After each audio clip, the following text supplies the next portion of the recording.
বিধানসভার অধীনে পাণ্ডবেশ্বরে পঞ্চপাণ্ডব মন্দিরের কাছে মহিলা তৃণমূল কংগ্রেসের একটি সম্মেলন অনুষ্ঠিত হয়েছিল। এই সময় মহিলা তৃণমূল কংগ্রেসের রাজ্য সভাপতি অর্পিতা ঘোষ বলেন, মহিলা কর্মীদের আরও সক্রিয় হতে হবে, মাসে অন্তত একবার প্রতিটি বাড়িতে যেতে হবে এবং জনসংযোগ বাড়াতে হবে। শনিবার পাণ্ডবেশ্বরে মহিলা তৃণমূল কংগ্রেসের জেলা সম্মেলনে তিনি এই বার্তা দেন। পাণ্ডবেশ্বরে অজয় নদী সংলগ্ন পঞ্চপাণ্ডব মন্দির এলাকায় এই সম্মেলন অনুষ্ঠিত হয়। অর্পিতা দেবী ছাড়াও মহিলা তৃণমূল কংগ্রেসের জেলা সভাপতি অসীম চক্রবর্তী, তৃণমূলের জেলা সভাপতি নরেন্দ্রনাথ চক্রবর্তী, জেলা পরিষদের সহসভাপতি চুমকি মুখোপাধ্যায়, জেলা পরিষদ কৃষ্ণা ব্যানার্জি, পাণ্ডবেশ্বর বিধানসভা বিধায়ক নরেন্দ্রনাথ চক্রবর্তী, SBSTCর চেয়ারম্যান সুভাষ মণ্ডল, পাণ্ডবেশ্বর ব্লক সভাপতি কৃতি মুখোপাধ্যায়, মহিলা তৃণমূল কংগ্রেসের ব্লক সভানেত্রী অপর্ণা রায়, রমা রুইদাস, জেলা মহিলা সভানেত্রী অসীমা চক্রবর্তী এবং মহিলা তৃণমূল কংগ্রেসের সকল সদস্যরা উপস্থিত ছিলেন। পাণ্ডবেশ্বর থেকে অজিত মিশ্রা, রিপোর্ট নিউজে।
বিধানসভা নির্বাচনকে মাথায় রেখে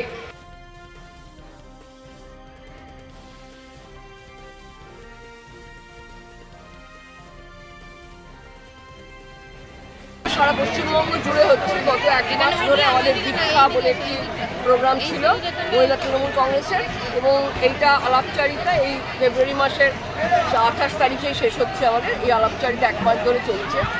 এটা মূলত আমরা মানুষের কাছে পৌঁছে যাচ্ছি এবং মহিলা তৃণমূল কংগ্রেসকে সংগঠিত করে আগামী দিনে আমরা কিভাবে পথ চলবো সেইটা নির্ধারণ করা এবং মমতা বন্দ্যোপাধ্যায়ের নির্দেশে কিভাবে আমাদের পথটা আগামী দিন হবে, তৈরি হবে, সেটা চন্দ্রিমাদি আছে আমাদের প্রেসিডেন্ট, তিনি রাজ্যের প্রেসিডেন্ট, তিনি আমাদের বলে দিচ্ছেন এবং সেই অনুযায়ী আমরা সেই পথ অবলম্বন করছি।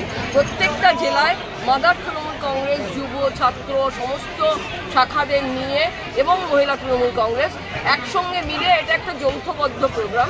এখানে যেমন আমাদের জেলা সভাপতি নরেন্দ্রনাথ চক্রবর্তী, তিনি তার সক্রিয় সহযোগিতায় এইখানে যে বিশাল প্রোগ্রামটা আপনারা দেখলেন, এত মহিলারা এসেছেন। এরা এখন এদের কাজ হবে আগামী দিনে এই আলাপচারিতা বুথে বুথে জারি রাখা, সেটাই আমাদের কাজ। আপনি রাজ্য সরকারের যে প্রকল্পের প্রশংসা করলেন, বিজেপির বিধায়ক হিরণ বলেছে সেখানে কি পয়সার বিনিময়ে প্রশংসা পাওয়া গেছে। দেখুন, হিরণের যদি মাথায় কিঞ্চিত বুদ্ধি থাকতো তাহলে হিরণ বুঝতে পারতো, কারণ সরকারি কাজটা বোঝে বলে আমার মনে হয় না। যে কোনো জায়গায় সরকারি কাজের কতগুলো নিয়মাবলী থাকে, তো নিয়মাবলীটা আগে জানতে হয়। হিরণ যদি মূর্খের মতো নিয়মাবলীটা না জেনে একটা কথা বলে দেয়, তাহলে যা হওয়ার বোঝা যায় এর থেকে যে বিজেপির যে দূরদর্শিতা বা এই সময়কে ঘিরে বা প্রশাসনকে ঘিরে ওদের যে বিন্দুমাত্র কোনো কিছু জানা নেই এবং জানার আগ্রহ নেই, এটা হিরণের একটা মন্তব্যে স্পষ্ট হয়ে যায়। অশিক্ষা দিয়ে না রাজনীতি হয়, এইটা পরিষ্কার। থ্যাংক ইউ দিদি।